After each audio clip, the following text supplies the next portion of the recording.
imagined that an Ebola outbreak, quote, could have gotten to this point.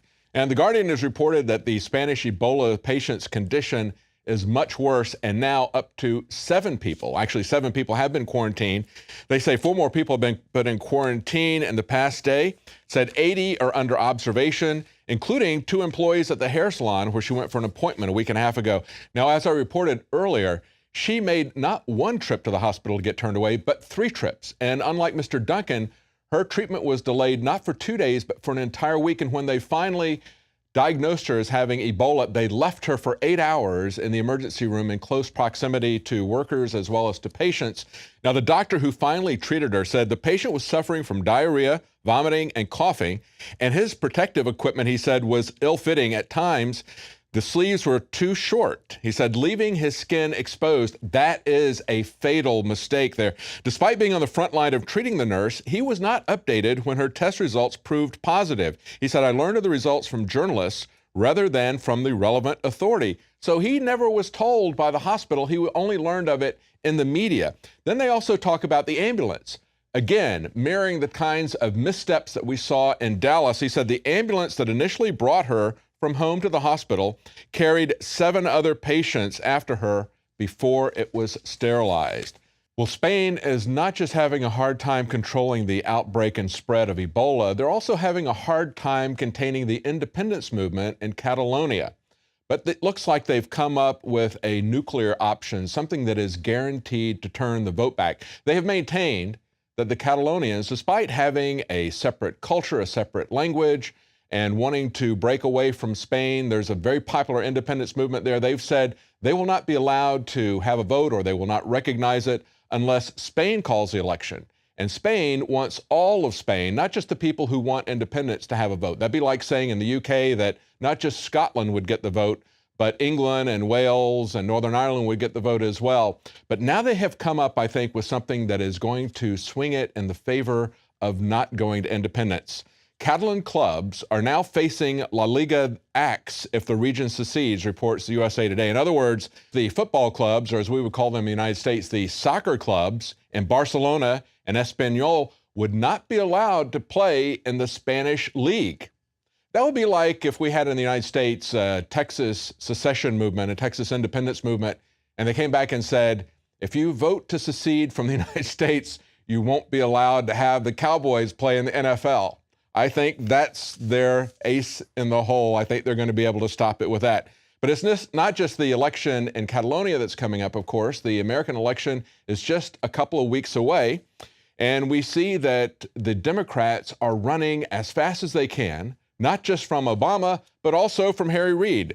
Democratic Senate candidates are running away from Harry Reid, reports the Daily Caller. And they're saying that Arkansas Senator Mark Pryor, who's one of the most vulnerable Democrats running this year, told donors during a closed-door event that he would like to see Harry Reid replaced as a leader. And in Kansas, we see Greg Orman is an independent candidate that's supported mostly by Democrats. He said, the Senate is being run poorly. Harry Reid is running it like a dictatorship. And of course, it's not just Obama and Harry Reid. It's also Nancy Pelosi that they're running from. This story that's up on INFOWARS.com from BizPac Review says flailing Democrats in tough House races are attacking Nancy Pelosi in their own campaign ads. They have career politicians like Dub Lamborn and Nancy Pelosi have failed, says a Democrat named Halter, who is running in Colorado. He says there's only one way to change Washington: vote them out. That's a Democrat ad saying, vote out Nancy Pelosi. And of course, Republicans call them on this hypocrisy. They say these Democrats are complete hypocrites.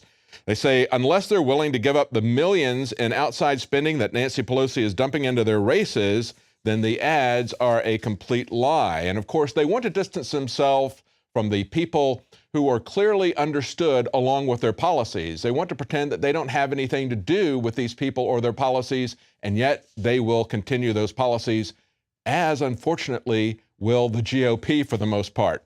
Now, there is an interesting proposition coming up. There's going to be a lot of interesting propositions on things like legalizing medical marijuana in many different states, but we've also got one that's a little bit different in Arizona. Prop 122 is pushing back against federal overreach. This is a story from the New American, and this is what the title of the Proposition 122 says. It says the state will exercise its sovereign authority by restricting state and local government personnel and financial resources to purposes that are consistent with the Constitution of the United States.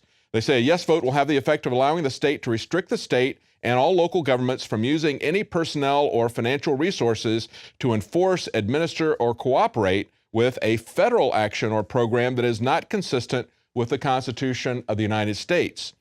He says this proposed amendment to the state constitution, known as Proposition 122, is at once the most important and the most irrelevant question to be decided by the citizens of the Grand Canyon state. Now, he says, of course, to resist the federal trampling of the Constitution is a right of state lawmakers. So it is very important, but they already have that power. It's called the nullification power. I think it's very important that the federal government has become so obviously criminal in ignoring the Constitution and violating the Constitution that you would see things like this on the ballot. And he's right to point out in this article that it is the most important and at the same time irrelevant thing that will be on the ballot in Arizona. Nullification has been established. It was established back at the time of Jefferson and Madison. And we know that everyone, including state officials, swear an oath to the Constitution. That is the supreme law of the land. They are merely stewards. The Constitution is the king in America. And if they don't support it, they don't have any legal authority for anything that they do. You know, we also have an epidemic in this country of government violence, and that's tied to the war on drugs and SWAT teams. Look at this latest news story here. No indictment for the Georgia SWAT team that burned the baby with a stun grenade. And probably you remember this. This was a SWAT raid into an apartment. They threw a incendiary grenade into a baby's crib, severely burned that child. The child is not dead, but is severely permanently injured. Yet a grand jury has declined to return an indictment. It looks like they're going to take a look at this, however, from the federal perspective. And they should take a look at it, of course, from a lawsuit perspective. Taking a civil lawsuit, we see that in a case in Denver, a warrantless raid on the wrong people there cost Denver cops $1.8 million. Of course, it didn't cost the cops that at all. It's going to cost the taxpayers that much money. And that's unfortunately what always happens.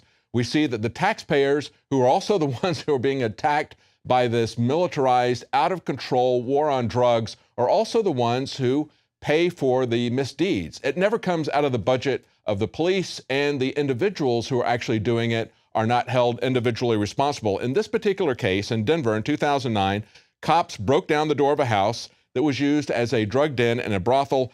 Not having kept their information current, the cops didn't know that the house was now occupied by someone else. And of course, as a SWAT team raid and as a war on drugs raid, we've seen this happening all the time. They don't bother to get a warrant. They don't have an application for a warrant. They don't have a specific thing that they're looking for. If they had followed the Constitution, the Fourth Amendment, they would have had the details to know that that fellow is no longer there.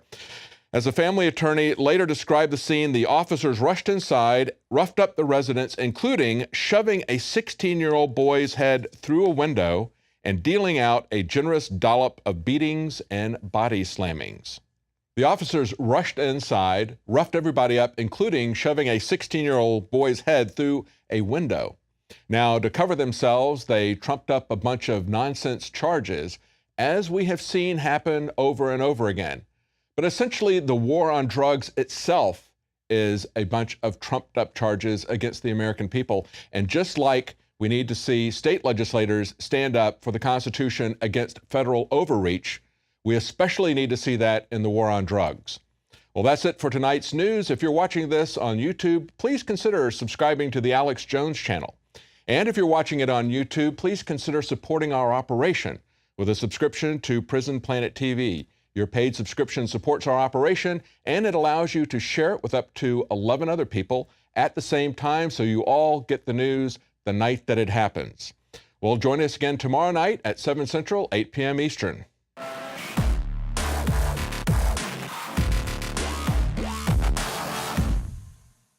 City of Austin tap water versus filtered City of Austin tap water. I can taste dirt in it. God knows what's in this. This has an aftertaste. Tastes like Austin water?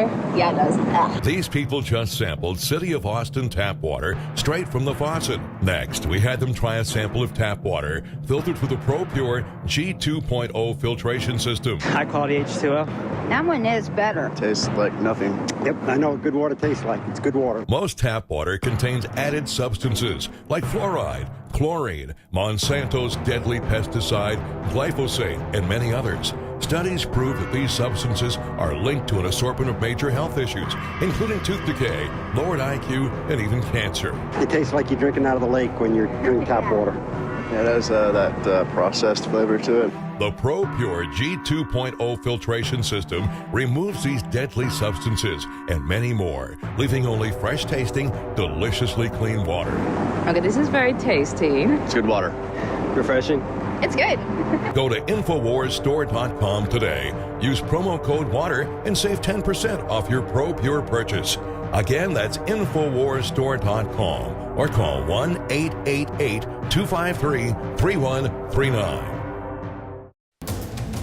You are watching the InfoWars Nightly News, which airs 7 p.m. Central at InfoWarsNews.com. Members can share their passcodes with up to 11 other people, and your support is helping us defend liberty worldwide.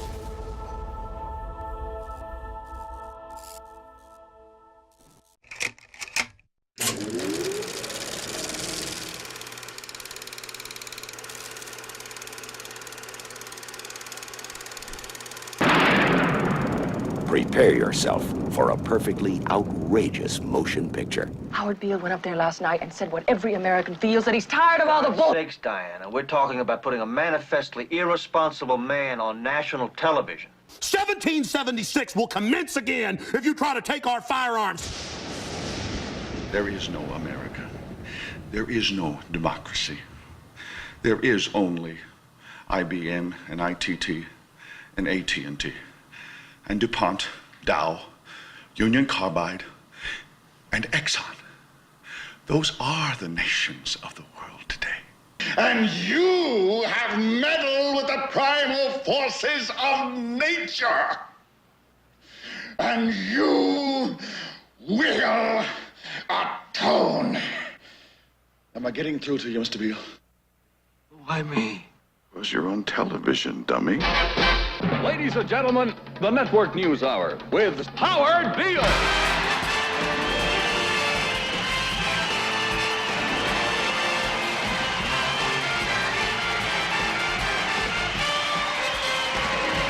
I can't do it.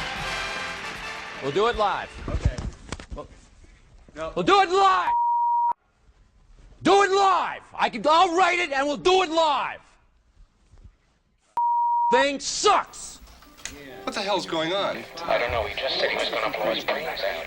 That's tomorrow, and that is it for us today. I'm Bill O'Reilly. Thanks again for watching. We'll leave you with Sting and a cut off his new album. Take it away. Congresswoman, let me interrupt you just for a moment. We've got some breaking news out of Miami. Stand by, if you will. Right now in Miami, Justin Bieber has been arrested on a number of charges. The judge is reading the charges, including resisting arrest and driving under the influence. He's appearing now before the judge for his bond hearing. I want a show developed based on the activities of a terrorist group. Well, man, I'm going to make a TV star out of you. You're going to be a household word. Osama bin Laden is just one person. He is representative of networks of people who absolutely have made their cause to defeat the freedoms that we understand, and we will not allow him to do so. The death of bin Laden marks the most significant achievement to date in our nation's effort to defeat al-Qaeda. The Taliban is taking responsibility for shooting down a U.S. helicopter. More than 30 people were killed, and there are reports this morning that most of them are U.S. Navy SEALs. It is the international system of currency which determines the totality of life on this planet. NATO is in command of the entire U.S. military publicly. Homeland Security now says their mission has nothing to do with al-Qaeda or Muslim extremists, and has to do with the Tea Party, who will launch police-killing terror attacks any minute. With no evidence of that, now it's beginning. The borders are completely wide open Tens of millions of people are flooding here as we speak, hundreds of thousands a month, pouring over the borders, being given driver's license in California to pull the lever to ban guns. We are in the middle of a globalist revolution against this country right now. I don't have to tell you things are bad. Everybody knows.